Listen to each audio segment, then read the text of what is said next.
Good afternoon, everyone. I'm Erin Pollard, and I'm the Project Officer for ERIC in the U.S. Department of Education, and I would like to welcome you to our webinar today. We are going to provide you with a different perspective on ERIC than our usual webinar presentations. We're going to take you behind the scenes to show you how records are acquired and processed in ERIC. While most ERIC users are familiar with the ERIC website and collection, most don't know what it takes to operate ERIC, to identify new sources, and to continuously refresh and maintain our content, create new records, ensure quality, and update the collection. We think you'll find this webinar to be an interesting look at the work ERIC does on a day-to-day basis and to provide you with accurate and timely information. Before we get started, I have just a couple housekeeping items. First, we needed everyone to reduce the noise during this presentation. If you have a question, please enter it in the chat box on the side of your screen. We will work to answer into our presentation or address it at the end of our Q&A session. Also, we are recording the webinar and will be available for viewing on the ERIC YouTube channel in a few weeks. You will be getting an email to let you know when it's online. We also have closed caption in the presentation. If you want to turn off the captioning, please click the X by the media viewer. Today you will hear from 3 members of the ERIC team, starting with me. I am the Project Officer for ERIC in the Institute of Education Sciences, or IES, in the U.S. Department of Education.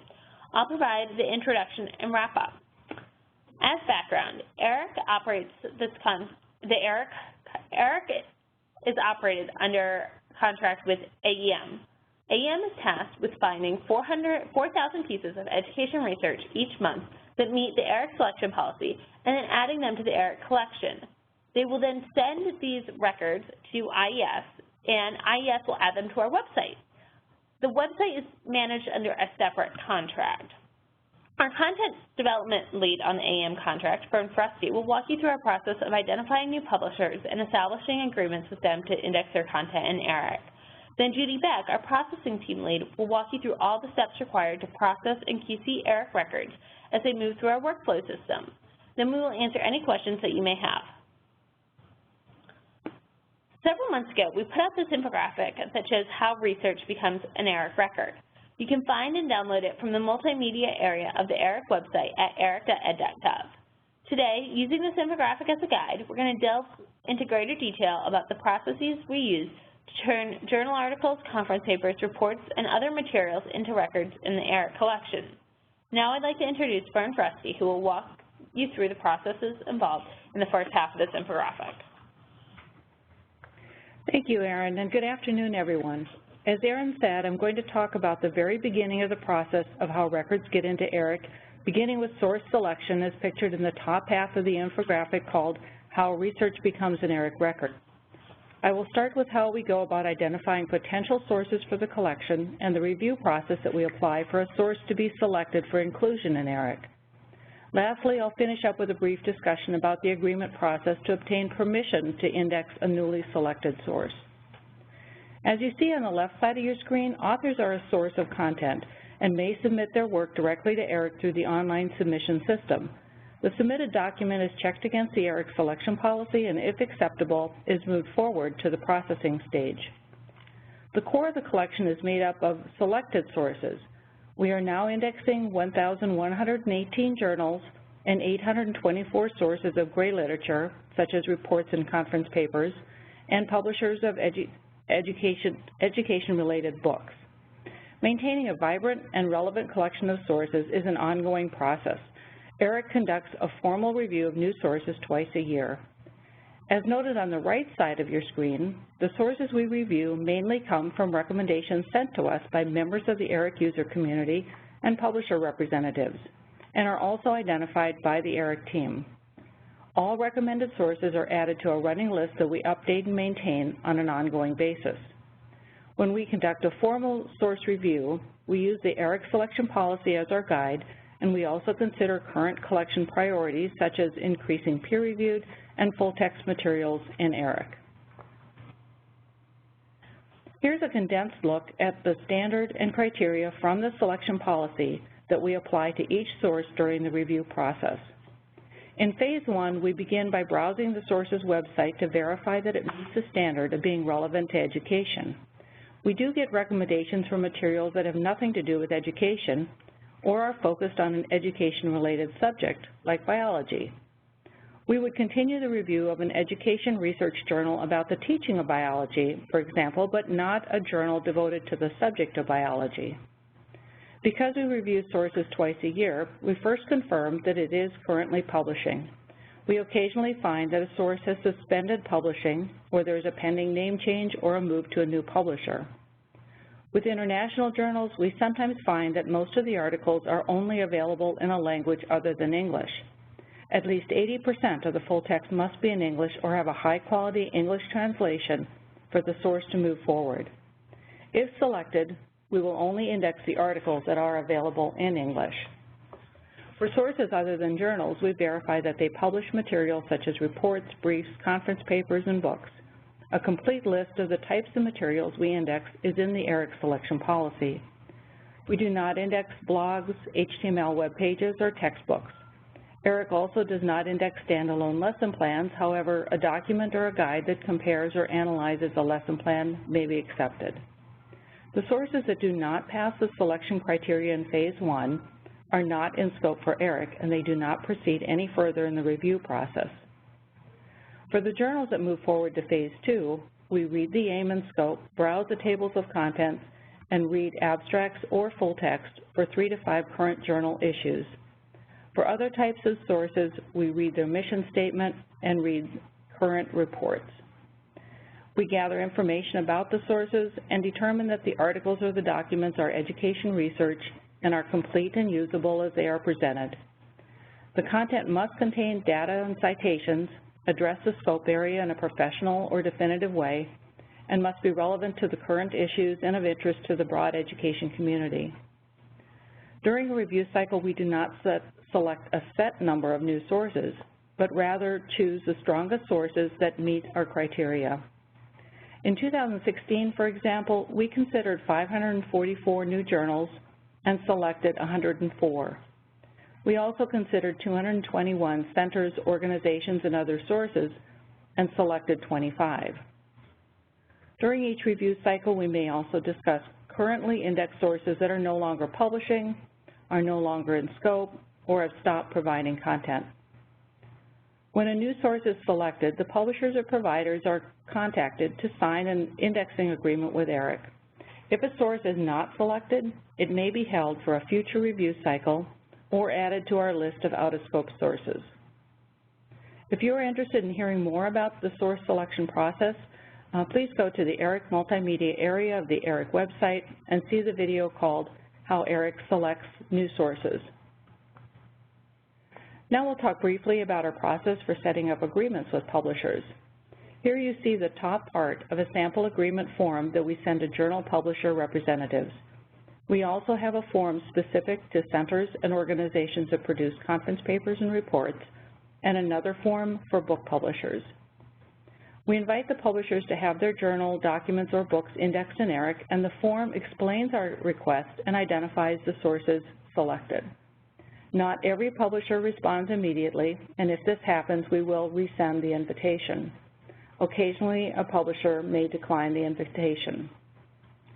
The publisher who wishes to participate completes the form and indicates if they will permit full text to display in ERIC. They will also tell us how we will obtain the content and what electronic format they use. Erin, as the project officer, countersigns the agreement and returns a copy to the publisher. We update our agreement management system with the options that they've chosen, and if needed, we update the background information that we collected during the review process. We also attach an archived version of the agreement document. We are then ready to begin acquiring the journal content or the documents for indexing. Now I'm going to turn it over to Judy to tell you about the acquisition and the processing of new content. Thanks, Vern. Hello, everyone. Picking up on the infographic, we're now moving downstream to the final 3 steps. Actually obtaining the content, whether that's journals or documents, completing the ERIC records with metadata that describes the content, and making those records available to the department to be posted in ERIC. Let's talk about getting the content and prepping it for processing. After an agreement is finalized, as Fern described, we have to actually acquire the designated content. The method to be used has been specified by the publisher, but this puts us into a push or pull situation. If publishers are pushing the content, they're sending the content to ERIC via email or they upload the content to an FTP or S3 account, or grantees and authors use the online submission system. If ERIC is pulling the content, it means the publisher has given permission for staff to visit the content website and download the articles or documents, or the publisher gives us access to its own FTP site and staff downloads the content from there. Whether it's push or pull, ERIC is always dependent on the publisher or provider to make the content available. And maintaining a steady flow of content in order to reach our contractual requirement of producing 4,000 new ERIC records each month is an ongoing challenge. It takes the efforts of both content development and processing to be successful. Another thing just to keep in mind is that some of the sources are designated to be processed selectively. So each article or document must be reviewed to see if it is education related, in English, and meets the other criteria that Fern described. Sources processed comprehensively have all the articles or documents accepted.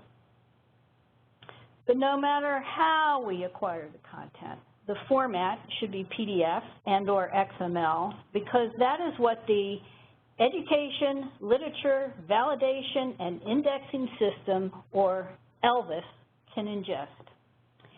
Yes, ELVIS is how we actually create the records that become part of the growing ERIC collection. But it's not enough to simply acquire the content, we have to prep it. Nothing comes to us ready to upload into the system. I repeat, nothing. Everything we acquire has to be looked at. For example, publishers who send us feeds may send us duplicates of issues, and sometimes the duplicates are quite old. So it is important that we have a way to track content that has previously been processed. Sometimes publishers send issues for journals that are not even approved ERIC sources. They can't go in. And there are types of content that ERIC does not include, and staff have to make sure that they don't go into the system. Things like editorials, book reviews, obituaries, calls for papers, and the like. ELVIS accepts zipped folders with either other zipped folders inside or individual separate PDF or XML files inside. So in order to create these kinds of folders, we have to go through a certain amount of content preparation. And here are some examples of the prep work involved. The first one is bursting. Often we get whole issues of journals that must be broken into the individual articles, or we may have burst articles that continue on different pages and have to be assembled into a coherent article. Or as you can see on the right-hand side of the slide, sometimes we have to rename files. This PDF file is simply named art1.pdf.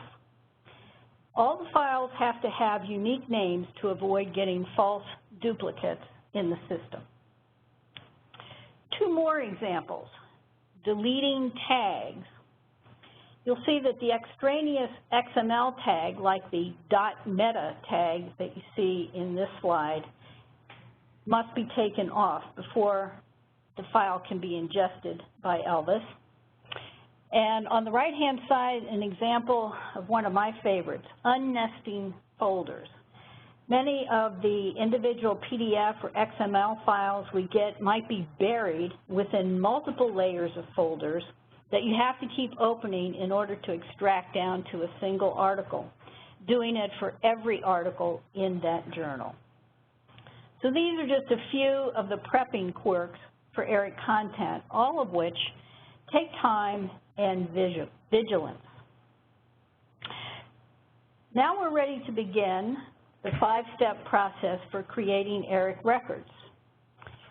See at the top, we have to ingest the content. This is our staging state. Next, we move to editing, which is the descriptive cataloging for the record. Then we go to index, which is our subject cataloging. Then we move finally to review, which is quality control, quality checking. And last, the ready state, where we are ready to upload records to the department for posting in ERIC. So once the content is prepped and inside a zipped file, we can actually upload or ingest it to Elvis and begin completing the metadata fields for each record. So we're going to actually log into Elvis.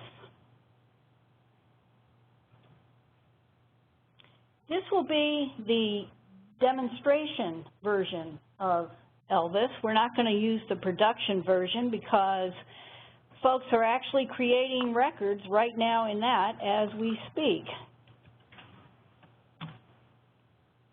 So this is what Elvis looks like.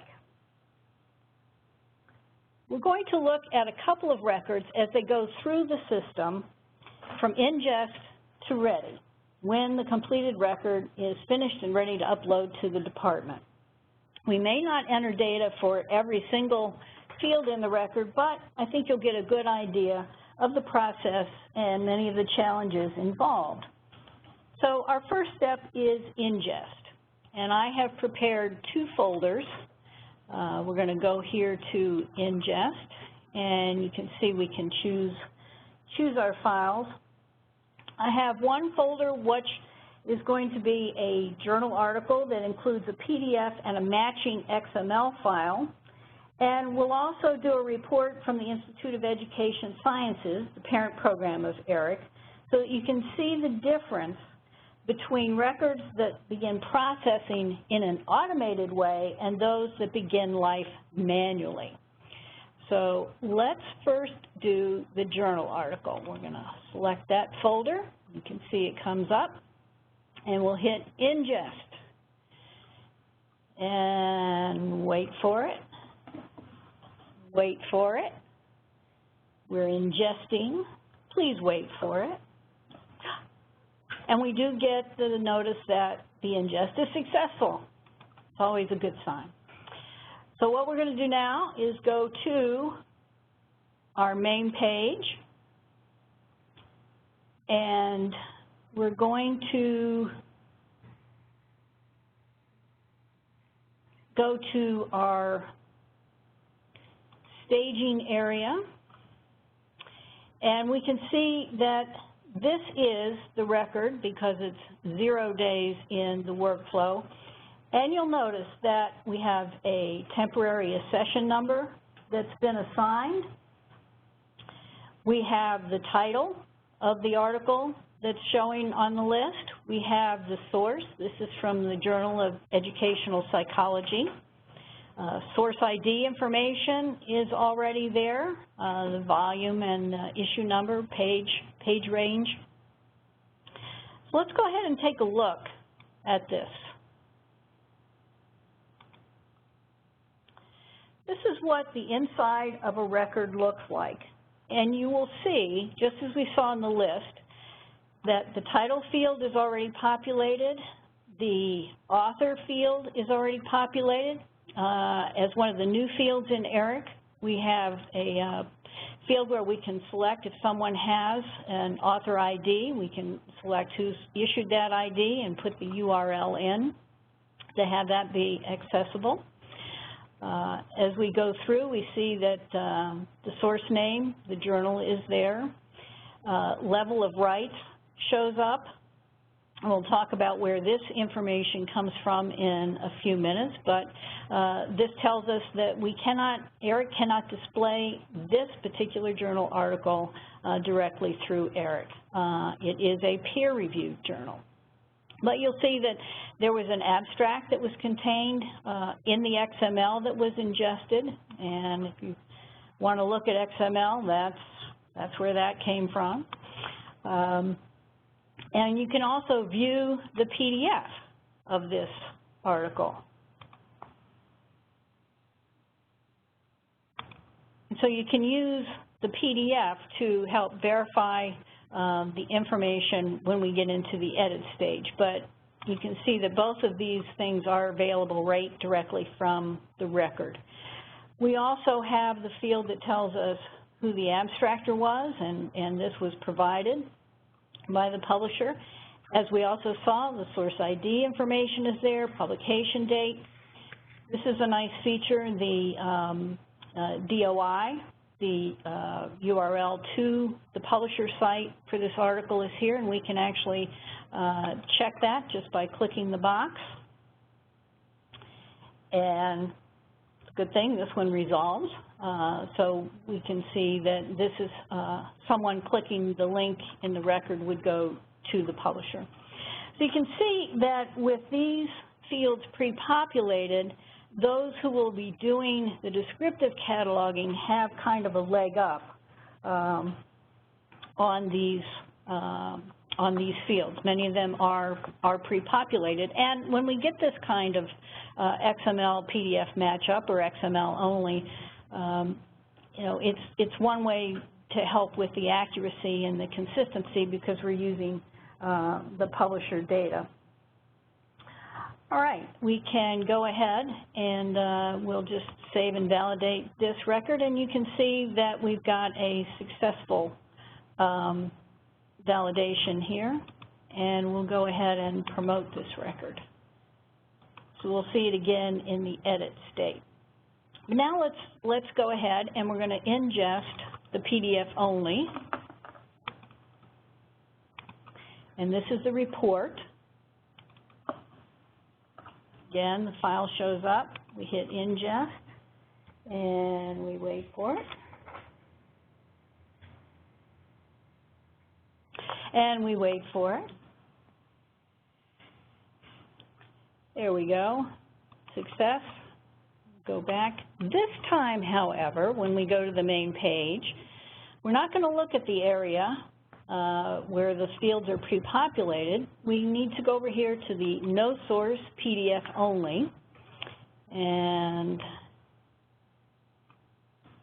here we have, again, this is the record, it just went in, and you can see that we have a different kind of temporary accession number. And look, instead of the title, we simply really have a file name, and instead of the source name, we have the same file name. So this record is going to have to be manually created. So we're going to go over here to edit that record, and you can see we get a warning. Please fill in title and source. This is another thing that happens with Elvis. We get warnings and validations if fields aren't completed or if they're not completed correctly. Again, it helps with accuracy and efficiency too. So here's the record that was PDF only. Here's the PDF. Again, we can look at that. And there's no XML attached. So what we're seeing here, the title field is not populated. There are no authors. We still do have some information. Actually, it's just the file name. No abstract. None of the other fields are filled in. So in order to move this record, and most of our, we have many journals that come in with just PDFs, as well as just about all of the non-journal material comes in this way. So to move this one along, we do have to, at the ingest state, fill in the title. And we're going to be really creative and accurate about that. But we also need to select the source. So we're going to go to this details page, and we want to change the source. And the type is non-journal. Remember, reports, conference papers, things that aren't journals are non-journal. And we're going to begin typing in. We can copy and paste from the document, or we can type in. And we don't even have to type in the whole name. We can see here, this report is from the National Center for Education Evaluation and Regional Assistance, NCEE. This is the source. We're going to pick that. Again, verify that, yes, okay, this is one we want. Now you can see that the source name is here. And what happens when the source name gets selected, whether it comes in through the XML or whether we manually select that source, information that was obtained through the agreements process is stored in the agreements management system, which is integrated with Elvis. This is an authority file. It's one of many authority files that are integrated with Elvis.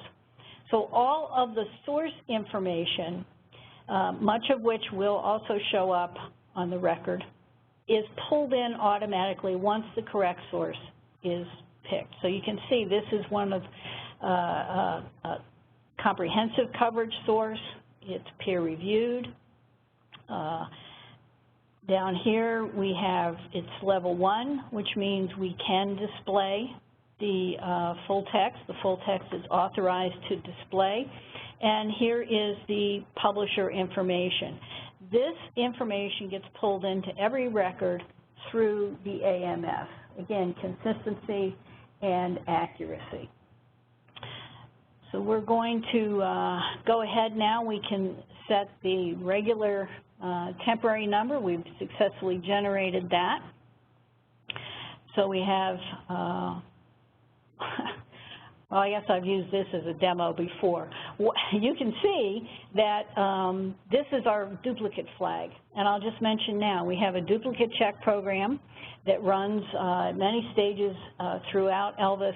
And if there is a potential duplicate, it's flagged. We can look at the flagged record, see if it is a real duplicate, and reject the record in hand if, in fact, it's something that has already been processed.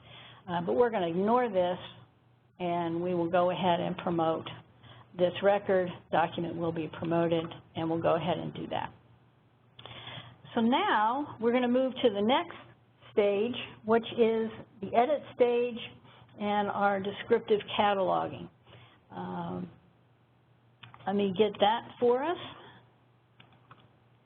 Sometimes it's hard to click and talk at the same time, but we're going to go to edit here. Refreshing. And you can see that, again, 0 days in the workflow, that's our touchstone for this. Here's our non-journal piece of content. And here's the journal article that we looked at. Now, at the edit state, information specialists pay incredible attention to detail. It can't be stressed enough. The pre-populated data that you would think, oh, that's easy, but you have to verify. And if there is any missing data, that has to be entered as well. Now, a lot of the information comes right from the content that's attached to the record, or we may need to go to the website to provide additional information. But at this point, let's just go ahead and look at the IES report record. We'll be following that one through the system because it's got more fields to have to fill in. So again, this is where we would already have the title in, but authors need to be added if there are authors. And as you can see, this is a free text field. You can type in the author name. And again, once you do that, you can also add the information for an author ID if it's available. Now, one of the things about Elvis is that many of the fields are filled in different kinds of ways. The abstract, you could copy and paste if there is an abstract in the PDF, or if there's not, an ERIC staff person, the information specialist, needs to write an abstract. And when that abstract is written, we show that it's written by ERIC instead of being as provided. Even if an abstract is provided, it still has to be checked because there can be bad line breaks, there can be run together words, there can be special characters that are not displaying correctly. So again, really reading through, making sure that everything is going to appear in the record correctly is important. As we scroll down through this record, this is where source ID information, if this was a journal, would be going in. That's a free-form type field. You can put in the publication date. Well, if we can type, we can put in the publication date. You can also get a drop-down as you start to fill that in. If this was a record that was not going to be displaying full text in ERIC, we would be putting the URL in and checking it the way we did with the journal record. We can add pages, and you can adjust that going up, going down. Same thing with the reference count. Yes, we count references in the documents and can adjust it that way. The resource type is another authority file, and all of the different resource types that ERIC uses are listed here, and you can select the ones that fit. We'll just pick, let's pick 4 of them. You can only choose 3. So again, Elvis is telling us, this field, you can only have 3, so we're not going to make a mistake there. Target audience is the same kind of a drop-down if there is a specific audience mentioned in the record. Now, if this is something from the Department of Ed, and this piece is, we would also fill in the Ed office, which is authority file, a drop-down, and this is Institute of Education Sciences, so we can pick that one. Then we come to Ed program, and this field is a type ahead. So you can begin to type, and here we are. This program is the National Longitudinal Transition Study 2012. So we can add that. Institutional source and sponsoring agency. You can go ahead, and these are, again, authority files where we have who's institutionally responsible for the content, sponsoring agency, who has funded it. Again, you can do a type ahead very much like we did for the Ed program to fill that in. If this was funded, put the grant and contract number in. If it's from the What Works Clearinghouse and there's a rating, that can be selected. Again, URLs can go in. This is Ed funded, we indicate that. Going through, you can see that there are a lot of fields that need to be completed, and language is the last one that the editing information specialists deal with. English is a default. If there are other languages that are involved in the content, we do have, again, a drop-down list and an authority file. Now, because this, remember to save your changes. That's another good one. Right. Save the record. Because there's so much data in this stage of creating the ERIC record, it is important that any problems are identified and resolved at this stage. So the record doesn't really go any further. If the problems haven't been caught at ingest, they need to be caught here. And this is where the kind of training and experience that the information specialists have really pay off. Some of the problems that we run into, it might be that a volume number on a PDF doesn't match what came in through the XML, so that has to be resolved. A non-journal record may have already gone in under a co-publisher as source instead of the one in hand. We've had instances where abstracts are provided and they don't match up with the title of the content. Sometimes publishers redesign their websites, and so the URLs don't work that we have in the AMS. We have to look at that. Or sometimes a whole journal name and ISSN number may have been changed, and we weren't notified, so we have to catch those things and send them on. One other thing that we have as part of ELVIS is our toolbox.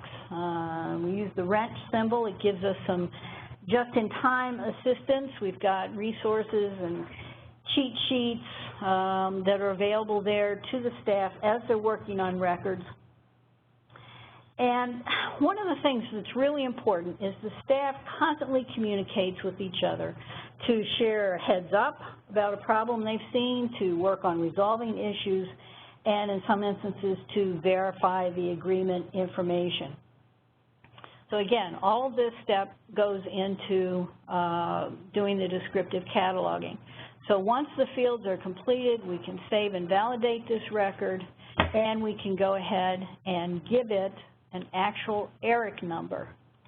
So we will do that, and you can see now when you find this record in your search, it's going to have an ED number, and we can promote this record on to the next step, which is going to be the indexing step where we do the subject cataloging. So let's follow this record on to index, and here we have it. Let's go ahead and edit it.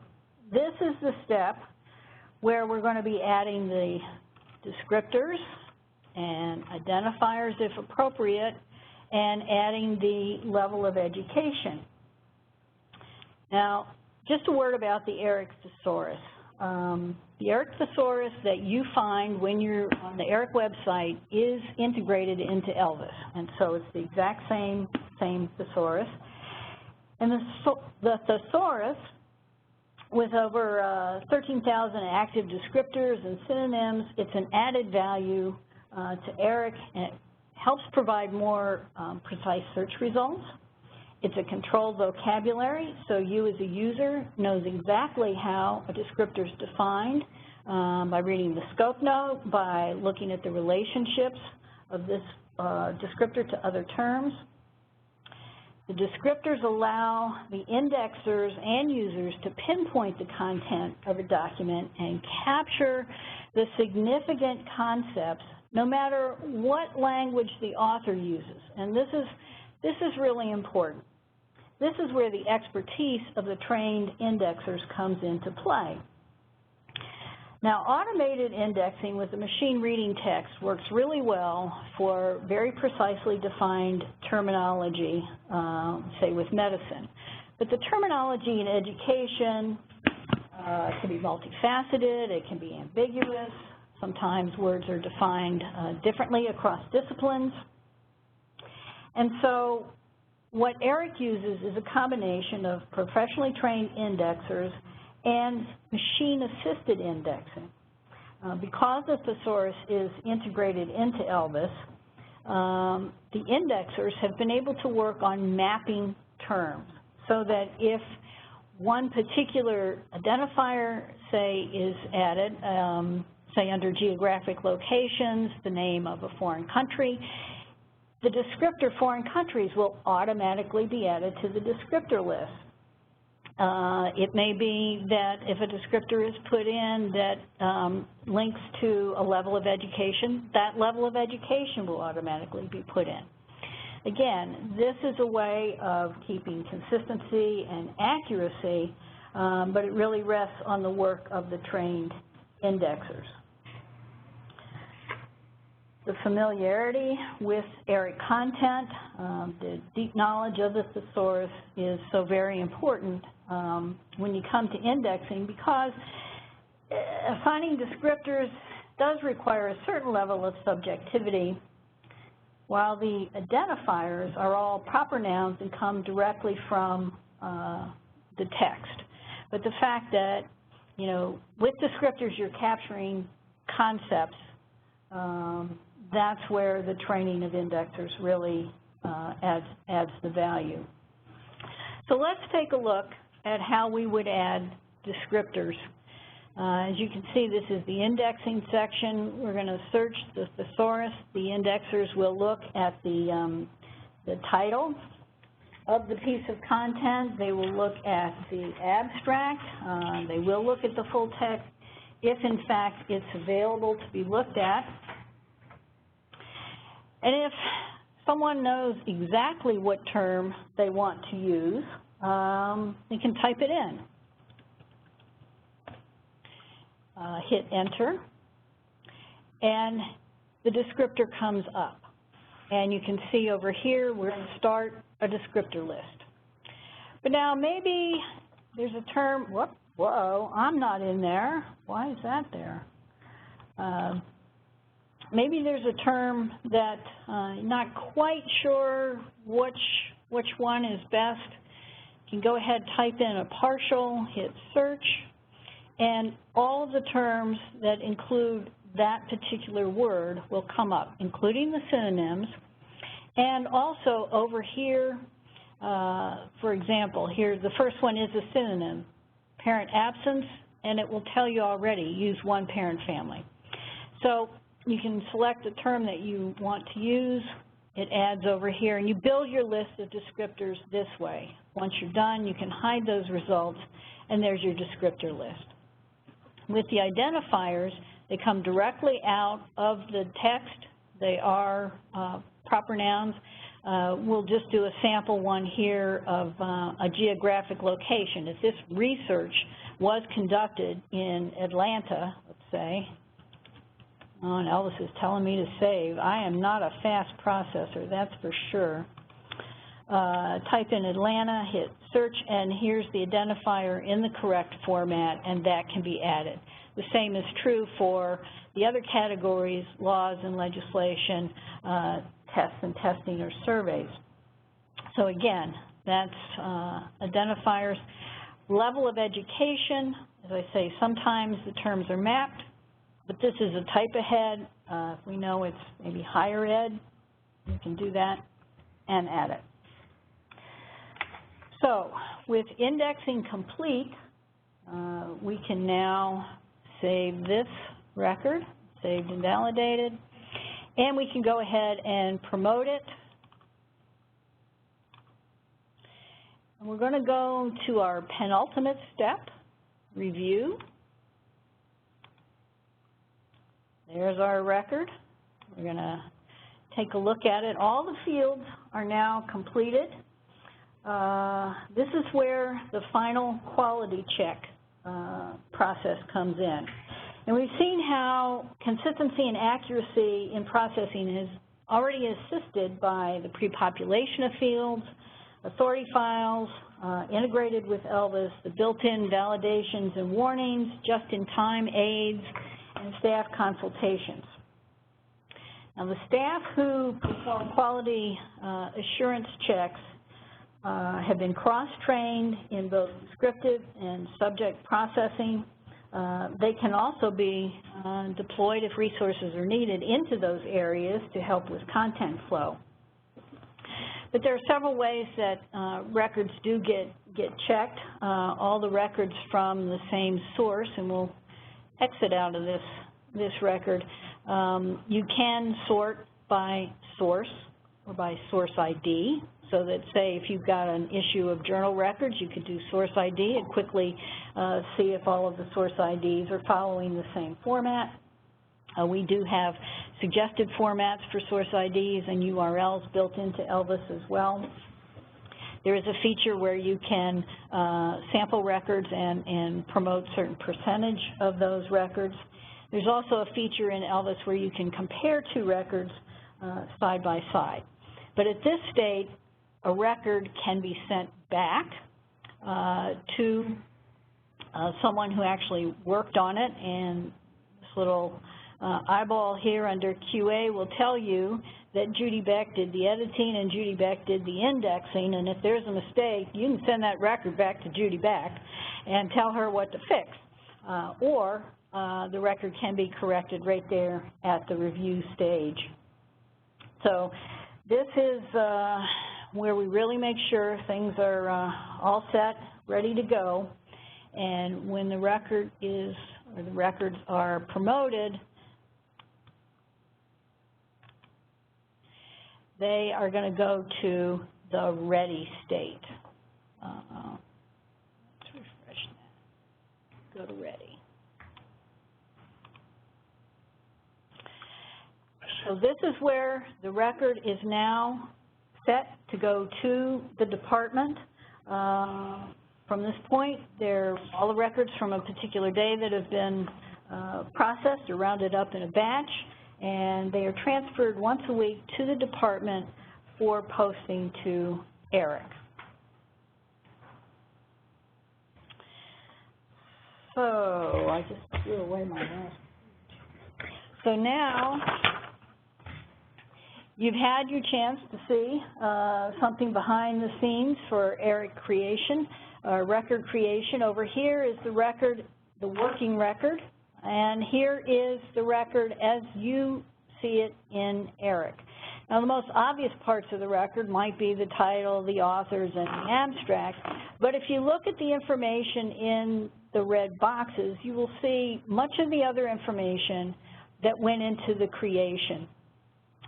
You're going to see the peer review status, you'll see a link either to full text or that URL to the publisher site, some of the other metadata, the page count, reference count, things like that. Down here, the blue text, you see the descriptors that were selected, and in the bottom, there's other information available, including the funding information. So, whenever you do a search and you see ERIC records, now you can imagine the data fields, the drop-down menus, the type of heads, the experienced staff, and those 5 distinct steps that go into keeping the ERIC collection fresh and growing. And with that, I will ask Erin to talk about what happens once the records are sent to the department. Thanks, Judy. So once the AEM sends the records to IES, which happens in a weekly batch, there is a 3-part process to getting the content onto our website. First, the batches are downloaded from the S3 server, the way that AEM sends them to the department, by the IES Director of Technology. Then they're loaded to an internal processing system, and I get an alert that they are ready to be reviewed. I then go in and perform a quality check on each of the records, and once I've approved them, I then give the go-ahead to release them onto the website. While the work that AEM does provides the consistent workflow of records, the work that happens in this stage, once the records are sent to the department, happens on a less predictable basis due to staffing constraints. Sometimes we publish records every 2 weeks, other times it might be a little longer. We do our best to publish records as frequently as possible. You can see from this discussion that there are multiple steps and processes involved in getting new records added to ERIC. From identifying and selecting new sources through acquiring and processing content, some behind-the-scenes processes are straightforward and some are much more complex. And as you heard in this discussion, there are challenges to be resolved in nearly every step along the path to indexing 4,000 records a month. These challenges must be resolved quickly and effectively in order for us to provide you with timely, high-quality collection. If you'd like to delve deeper into the topics related to this discussion today, we have a number of videos and infographics that might be available, that might be of interest, that you can see on this slide. They're also available on the multimedia page. These include, among others, how research becomes an ERIC record, which is the infographic we used in today's presentation, the videos, how ERIC selects new sources, and how to write an ERIC abstract, and the video of our presentation on the ERIC Thesaurus. So what I'd like to do now is to take some time to answer any questions or comments that you have. Please use the chat box to send this to EdHost, and we'll answer the questions. We're going to first answer questions specifically about how records get added to ERIC, and then I will open it up if we have time to answer any broader questions about ERIC. So the first question that we have is, what does AEM stand for? And it stands for Applied Engineering Management. However, AEM does a ton of education work, so don't let that name make you think that this is necessarily an engineering company. They do a ton of education work for IES in the department. Second question is, does the order of descriptors listed indicate the content area of focus, content focus? Judy? No, they don't. Those who may remember back to the clearinghouse days, there used to be a distinction between major and minor descriptors. That went away in 2004, and so now what you simply have is the list of descriptors in the record, and then you have, when you do a search on the left-hand side of the search screen, you will see descriptors from the list of records that have come up, and you can use that to refine your search further. Okay, so then the next question is, how long on average does it take for something to get pushed, pulled from a publisher, and published to the final database? Before I give this to Judy to answer, I'm going to give a couple caveats. The first thing is that how stuff gets to ERIC really varies. Sometimes we go out and we will download it from a publisher's website, so we're not going to be checking every publisher's website every day. So this will be from the point that we get it to when it gets sent to the department. And once it gets sent to the department, there can be a backlog due to staffing constraints.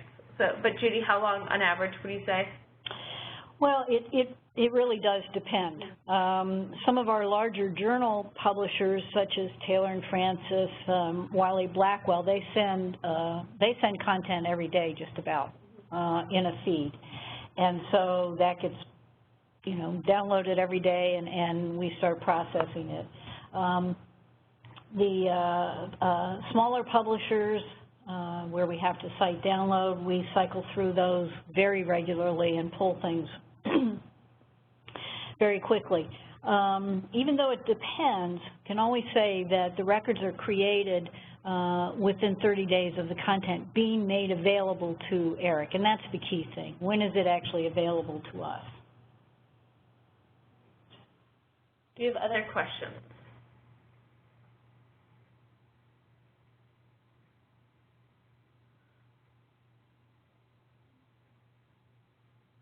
The list, so we received a question, the list of descriptors in the individual record don't indicate content focus.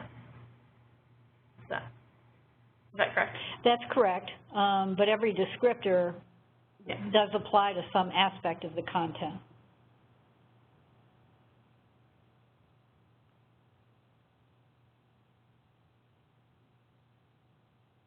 So it doesn't look like we have any other questions. If you do have questions, so next question, why aren't the descriptors not in alphabetical order? I think because that's just the way they come in. So this is where ERIC has been around for over 50 years. And before, it's important to remember that this was a system that used to happen like before microcomputing and cool computer programs, and it's a legacy system. So sometimes things just happened because that was how they did it back in the day, and we just keep on some of the traditions. But if you have questions like this, which is like a good thing, like what this doesn't make sense, email them to us at ericrequests@ed.gov or through the contact area, and that's certainly something that seems like it makes sense. There might be a good reason. There might be just because we've always done it that way, which doesn't mean that we can't fix it going forward. All right. So how long do you all get to keep the content? Well, forever. And so this is an interesting thing. So in our agreements, what we specify is that if a publisher gives us the PDFs, we keep them in our system in perpetuity. Which has some advantages, like if the publisher's website, publisher goes out of business, we'll have the records, and if they give us permission to display them, we will display them for as long as there is an ERIC. So we have had some documents for 55 years. But not all publishers give us PDFs. Some just give us X amount.